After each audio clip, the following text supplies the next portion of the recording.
Hi hello నమస్తే welcome to Shri kitchen. ఈరోజు ఈ వీడియోలో అనేక న్యూట్రిషన్ వాల్యూస్ హెల్త్ బెనిఫిట్స్ ఉన్న తోటకూర పప్పు, ఎంతో రుచికరంగా ఉండే తోటకూర పప్పు తయారు చేసి చూపిస్తున్నాను.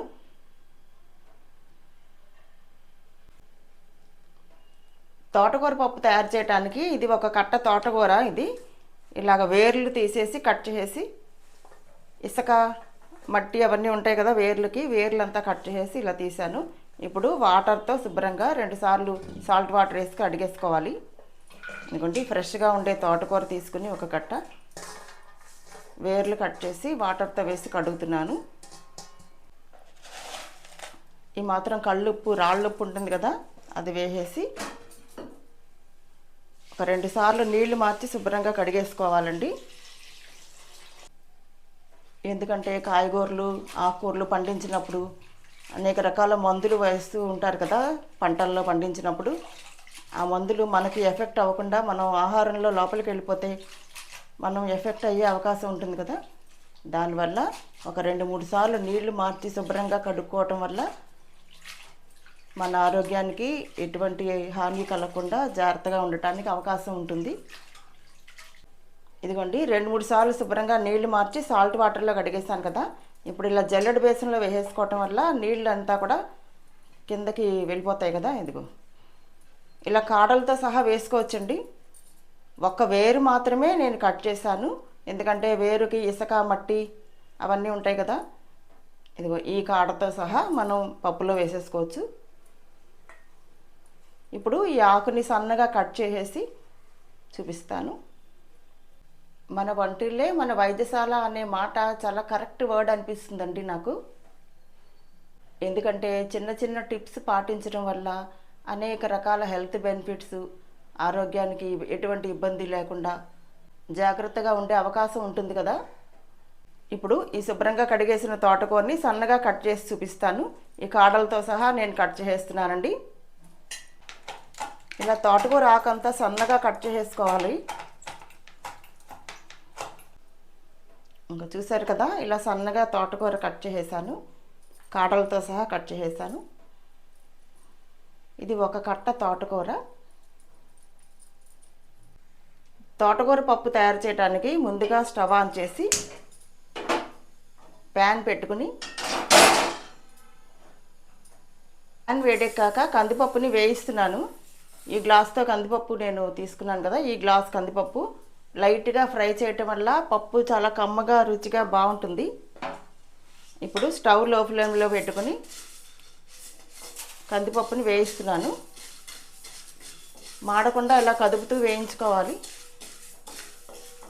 చాలా రుచిగా ఉంటుందండి. కందిపప్పు వేయించుకుని చల్లారాక అప్పుడు కుక్కర్లో వేసుకుని ఒక 2 సార్లు నీళ్లతో శుభ్రంగా కడిగేసుకుని అప్పుడు తోటకూర ఆకు వేసి ఉడికించుకోవటం వల్ల చాలా, ఇలా కందిపప్పుని లైట్గా వేయించుకుని వండుకోవటం వల్ల పప్పుకి మంచి కమ్మదనం వచ్చి చాలా రుచిగా ఉంటుంది. వద్దనుకున్న వాళ్ళు స్కిప్ చేసేసుకోవచ్చు, డైరెక్ట్గా వండేసుకోవచ్చు. టైం లేదు అనుకునేటప్పుడు ఒక వారానికి సరిపడా కందిపప్పుని ముందుగానే ఇలాగా వేయించేసేసుకుని వేడి చల్లారాక ఒక డబ్బాలో పెట్టేసుకుని స్టోర్ చేసుకుంటే టైం కలిసి వస్తుంది. కందిపప్పు వేగిపోయింది కదా, లైట్గా వేగితే సరిపోతుందండి. లైట్ బ్రౌన్ షేడ్ వస్తుంది, కమ్మటి వాసన తెలుస్తుంది వేగుతున్నప్పుడు. ఆ టైంలో చూసుకొని స్టవ్ ఆఫ్ చేసేస్తున్నాను. థిక్గా ఉన్న ప్యాన్ పెట్టుకుంటే, కొంచెం దళసరిగా ఉన్న ప్యాన్ పెట్టుకుంటే కందిపప్పు మాడకుండా వేగుతుంది బాగా. వేయించుకున్న కందిపప్పు వేడి చల్లారింది. ఇప్పుడు కుక్కర్లో వేస్తున్నాను. ఇప్పుడు 2 సార్లు నీళ్ళతో శుభ్రంగా కందిపప్పుని కడిగేసి చూపిస్తాను. 2 సార్లు కందిపప్పుని శుభ్రంగా కడిగేశాక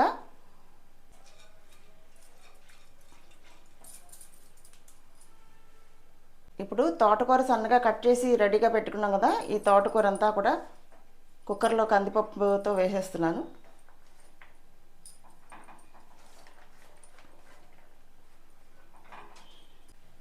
అలాగే చిటికెడు పసుపు,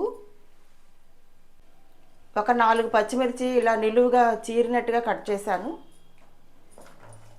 ఈ 4 వేసేస్తున్నాను. మీ కారాన్ని సరిపడా వేసుకోవచ్చండి. ఒక్కో పచ్చిమిర్చి కారం ఎక్కువ ఉంటుంది, ఒక్కోటి తక్కువ ఉంటుంది. మీరు దాన్ని బట్టి చూసుకుని. ఇప్పుడు వాటర్ వేస్తాను.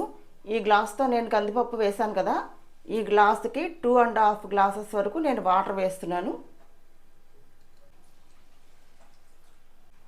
2.5 గ్లాసెస్ వరకు నేను వాటర్ వేసాను. మీరు ఏ గ్లాస్తో అయితే కందిపప్పు తీసుకుంటారో అదే సేమ్ గ్లాస్తో 2.5 గ్లాసెస్ వరకు వాటర్ వేసి ఒక 4 విజిల్స్ వచ్చే వరకు కుక్కర్ ఆన్ చేసుకోవాలి. 4 లేక 5 విజిల్స్ వరకు రావచ్చండి. కందిపప్పు చక్కగా మెత్తగా ఉడుకుతుంది, ఏం పర్వాలేదు. ఇప్పుడు స్టవ్ ఆన్ చేస్తున్నాను.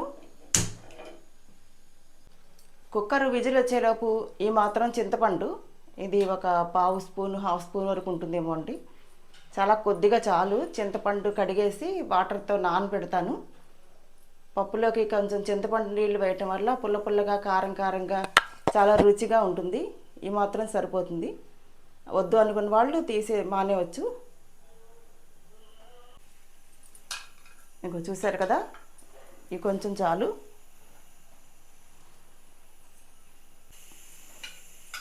కుక్కర్ విజిల్ వచ్చేలోపు మనం ఇలాగా కొద్దిగా చింతపండు నానబెట్టి వేసుకుని పక్కన పెడుతున్నాను. 4 విజిల్స్ వచ్చాయి, స్టవ్ ఆఫ్ చేసేసాను. ఇప్పుడు 20 మినిట్స్ తర్వాత వేడి చల్లారాక మూత తీసి చూస్తున్నాను.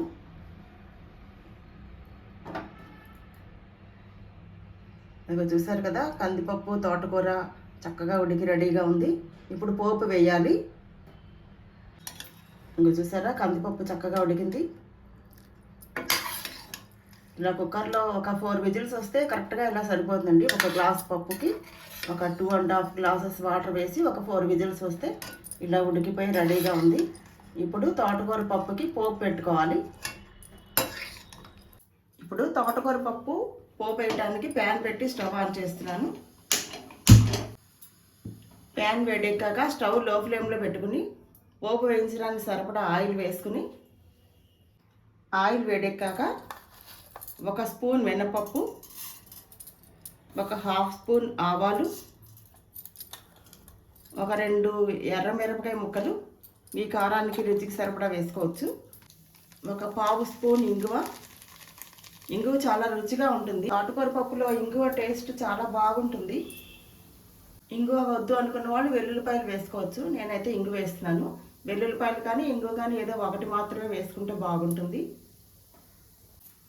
ఇప్పుడు స్టవ్ లో ఫ్లేమ్లో పెట్టుకుని పోపు మాడకుండా వేయించుకోవాలి.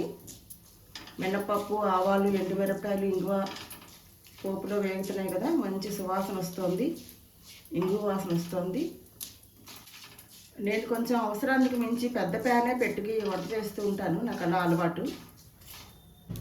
అవసరమైన దానికన్నా కొంచెం పెద్ద ప్యాన్ పెట్టుకోవడం బెటర్ అండి. ఎందుకంటే చుట్టూతా కూడా నీట్గా ఉంటుంది కదా వంట చేసేటప్పుడు. మనం వంట ఈ పని కంప్లీట్ అయిపోయాక అప్పుడు ఇది షిఫ్ట్ చేసుకోవచ్చు వేరే డిష్లోకి. వండుకునేటప్పుడు మటుకు కొంచెం విశాలంగా ఉన్న పెద్ద ప్యాన్ పెట్టుకుంటే బెటర్ అని నా ఉద్దేశం. ఇప్పుడు పోపు చిటపటలాడుతుంది కదా, అప్పుడు కొంచెం కరివేపాకు వేస్తున్నాను.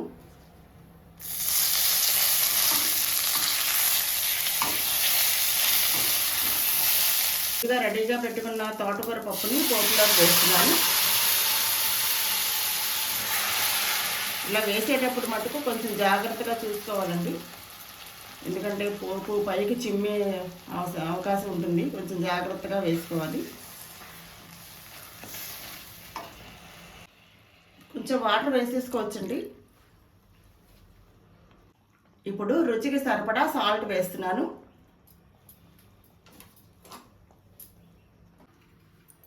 చింతపండు ముందుగా కొంచెం నానబెట్టాను కదండి ఆల్రెడీ, అది చింతపండు నీళ్లు పోస్తున్నాను. కొద్దిగా చింతపండు పేస్ట్ వేయటం వల్ల కారం కారంగా, పుల్ల పుల్లగా చాలా బాగుంటుంది. ఇలా ఒకసారి అంతా కలిపేసుకుని పోపుతో పాటు తోటకూర పప్పుని ఒక 5 నిమిషాలు ఉడకనించాక దింపేసుకోవచ్చండి.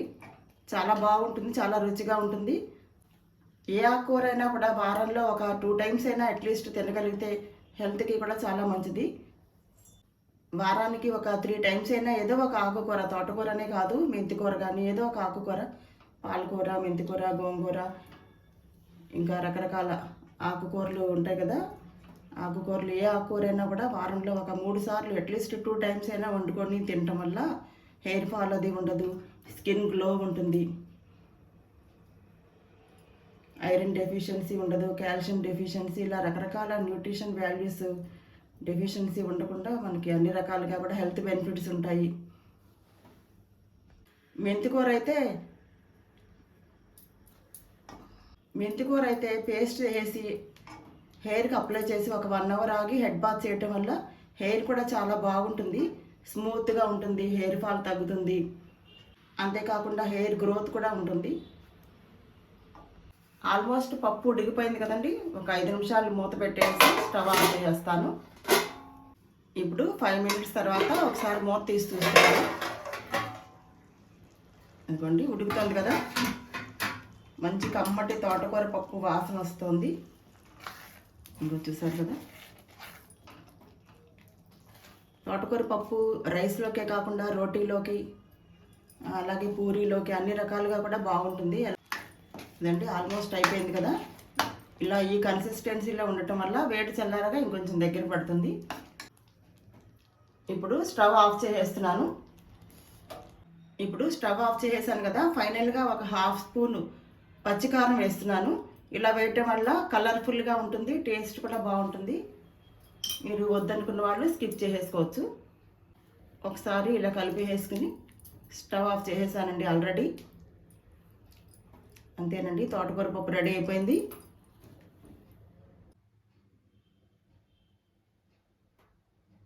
ఇప్పుడు రెడీ అయిపోయిన తోటకూర పప్పు సర్వింగ్ బౌల్లోకి తీసేస్తున్నాను.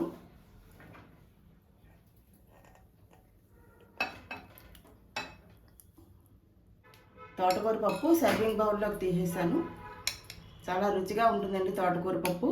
వేడి వేడి అన్నంలో నెయ్యి వేసుకుని కలుపుకొని తింటే చాలా టేస్టీగా ఉంటుంది. అప్పడాలు, మిరపకాయలు, వడియాలు, చిప్స్ అలా ఏదన్నా కూడా పక్కన పెట్టుకుని సైడ్ డిష్ లాగా తినడం వల్ల చాలా రుచిగా ఉంటుంది. అదండి తోటకూర పప్పు. చూసారు కదా, మరో కొత్త వీడియోలో మళ్ళీ కలుద్దాం.